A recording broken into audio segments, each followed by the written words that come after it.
A very good morning to everyone. My name is Prakriti Goswami and I am here to talk about my paper titled Rural Tourism and Wetland Conservation. The topics I'll be talking in brief today are introduction, significance of wetlands to man and wild, sustainable development policies on wetlands, benefits of rural tourism and ecotourism to local economy, assessing conservation effectiveness, different ways of enhancing rural tourism, and conclusion. Coming to introduction, I have focused on one particularly essential yet underrated ecosystem, that is wetlands. The Ramsar Convention of Wetlands defines wetlands as areas of marsh, fen, peat, and or water, whether natural or artificial, permanent or temporary, with water that is static or flowing, fresh, brackish, or salt, including areas of marine water, the depth of which at low tide does not exceed 6 meters. Wetlands play a very important role in the hydrological cycle, replenishing groundwater and regulating river flows. Wetlands have also played a very important role in the past, harboring many important civilizations, the Aztec, Incas, and Mayans in Latin America, the Nile and Niger in Africa, to name a few. Even today, they provide various services like agriculture and other activities, and the livelihoods of people living in or on the borders of wetlands often depend partially or entirely on wetland ecosystem services. Despite its crucial importance, wetlands are still undervalued by the decision making and policy makers. A large number of wetlands have been overexploited, resulting in large scale degradation. To ensure the benefits of both wetlands and livelihoods of people depending on these ecosystems, rural tourism was introduced so that rural dwellers can jointly contribute in protecting the environment and local economy. Wetlands are captivating destinations, and if the tourism sector is strategically planned, it can fast forward the development process to attain the goal of sustainable development in the respective ecosystems and local communities. Coming to the significance of wetlands for both man and the wild. We know wetlands are a huge source of biodiversity, providing habitats and breeding grounds to a large number of species, thus supporting species diversity. One of the best known functions of wetlands are the commonly known functions as breeding grounds for migrating and domestic bird species. Examples include bar-headed goose in the wetlands of Nepal and in the freshwater ecosystem of Western Ghats, India, 290 species of fish alone reside. Also, annual migratory period of millions of ducks and approximately 500,000 sandal cranes reside in the wetlands of central Nebraska on the Platte River. Traditionally, wetlands have always been protected for their important contribution towards the environment and its biodiversity. However, conservation groups and policymakers have recently begun to realize that wetlands not only are important for the biodiversity but also support millions of livelihoods and consequently help reduce poverty. Statistics include 1.5 million people in Hadejia and Nguru wetlands, Nigeria, 1 million around Lake Chilwa, Malawi, 300,000 in the Niger Delta, all show that a huge amount of livelihoods are dependent on wetlands and the resources for survival. And these are some of the poorest communities in those areas. As the importance of wetlands rapidly increased, both environmental wise and livelihoods wise, the National Wetland Policy was planned for the maintenance, conservation, and development of wetlands, simultaneously contributing to the socio-economic and cultural development of local communities by providing better living conditions to the strategic use of wetlands.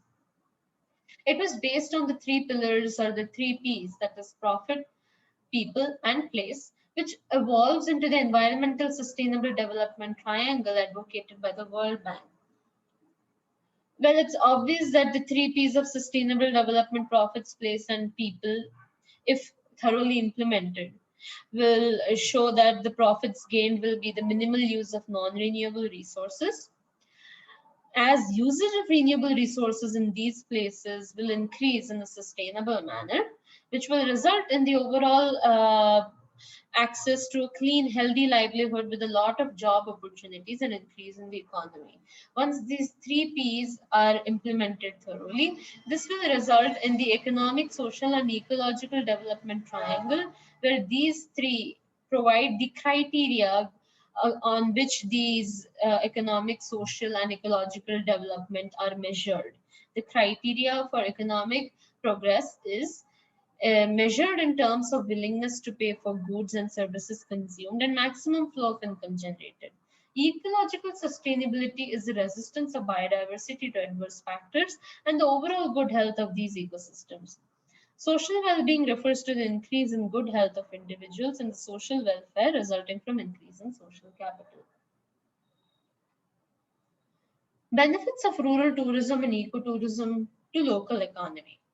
We know tourism is a very important activity. It helps in achieving different objectives like sustainable development, preserving regional culture and heritage, growth in the local economy, providing more opportunities for the non-agricultural sector, increase in the revenue, and it helps in balancing the social cohesion.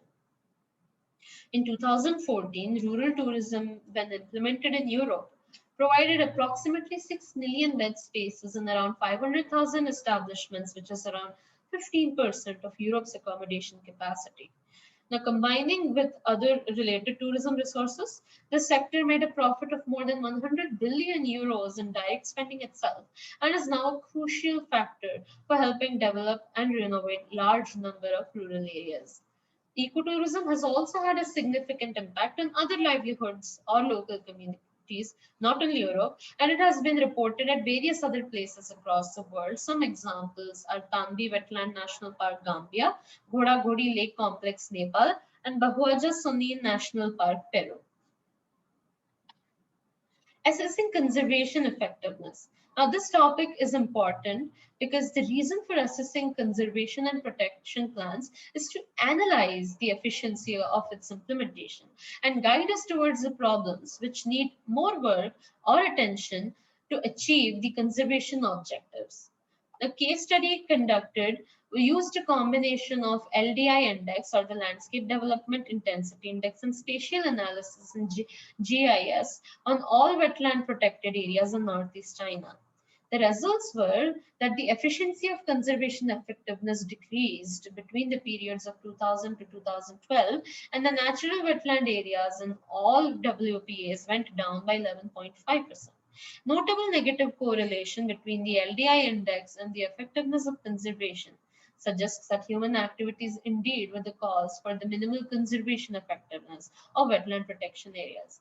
Negative correlation is the correlation between two variables where increase in the one results in the decrease of the other. And in this case, the increase in the LDI index has resulted in the decrease in the effectiveness of conservation. Now, while threats caused by the anthropogenic activities vary, the most significant is agriculture. To overcome this problem, some areas have carried out less intensive agricultural methods to conserve wetlands before they even ceased to exist. Some examples include lowlands of Northern Europe and United Kingdom have water meadows, which have a system of flooding embankments to flood the soil with silt water and used as a grazing or a hay-producing grassland. Others include the rice production system in South Asia, which include aquaculture, which uses natural flooding regimes effectively, thus reducing further degradation. Other different ways of enhancing rural tourism. In many countries, the rural areas are underdeveloped. So therefore, there's no public interest, which therefore results in failure in promoting high employment rates. To overcome that, the first thing which is important is to generate a cohesion of the small and medium enterprises, SMEs, because this helps in creating networking with neighboring individuals and other sectors, helps in generating better income, and therefore create and stabilize more and more job opportunities in the non-agricultural sector. One more way, which is very important, is to make the rural tourism more eye-catching. That is, variety in different forms of tourism, like having agricultural tourism, nature-based tourism, ethnic tourism, recreational activities like nature walks, trekking, riding, sports, arts and crafts, ecotourism, etc. Also, another thing to consider is to, instead of solely focusing on core principles of rural tourism, understanding the nature of tourism services offered to the users and which suits the lifestyle of the tourists is equally important. For example, Suzhou developed various agricultural festival tourism activities as a highly potential tourist attraction. And also, Pleasure and farmhouse tourism sites, Moon Bay of Zishan being the representative. Some ecosystems, like the protected areas, also help in generating revenue for tourism, like Lake Nakuru.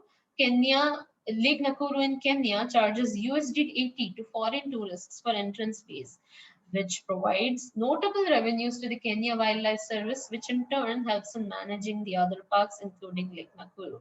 Tourism centers significantly around the country's wildlife, thus showing mutual benefit and importance of biodiversity conservation and tourism.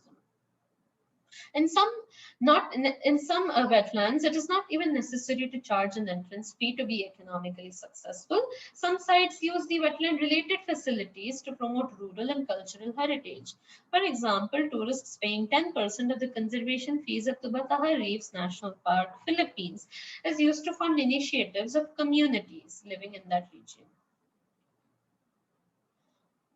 The paper, lastly, I would like to conclude that the paper has focused on some of the many possible ways where tourism has been extremely beneficial for both the conservation and restoration of ecosystems and helping rural people secure their own livelihoods.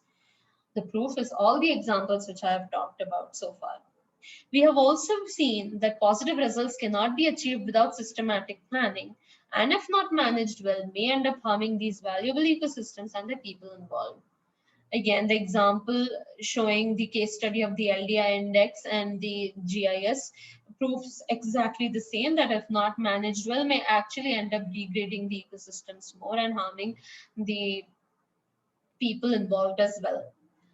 Sustainability is of crucial importance in the tourism industry in order to achieve the dual benefit of sustaining both man and nature in a harmonious manner.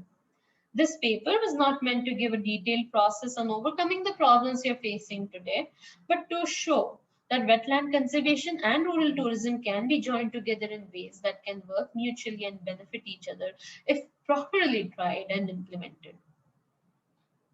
References. Thank you. Thank you for your time.